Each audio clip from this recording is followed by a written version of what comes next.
بسم اللہ الرحمن الرحیم۔ السلام علیکم ورحمۃ اللہ وبرکاتہ۔ عابد راجہ چینل کی طرف سے آج میں اپنے دوستوں کو رسول اللہ صلی اللہ علیہ وآلہ وسلم کا ایک فرمان سناؤں گا۔ آپ دوستوں نے اسے غور سے سننا ہے اور پھر اس ویڈیو کو آگے ضرور شیئر کریں۔ تو شروع کرتے ہیں۔ بسم اللہ الرحمن الرحیم۔ رسول اللہ صلی اللہ علیہ وآلہ وسلم نے ارشاد فرمایا، ایک افطاری کے وقت جب دن بھر کی بھوک پیاس کے بعد نعمتیں سامنے آتی ہیں، دوسری رب سے ملاقات کے وقت جب رب کا دیدار ہوگا اور روزے کی جزا ملے گی۔ صحیح بخاری کی حدیث ہے۔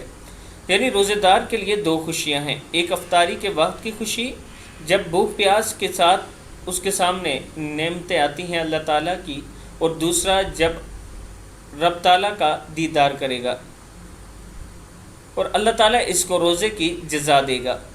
میں اپنے دوستوں سے گزارش کروں گا کہ رمضان کا آخری عشرہ ہے، اس میں جتنا ہو سکے اتنی عبادت کریں اور اپنے رب کو راضی کرنے کی کوشش کریں۔ السلام علیکم ورحمۃ اللہ وبرکاتہ۔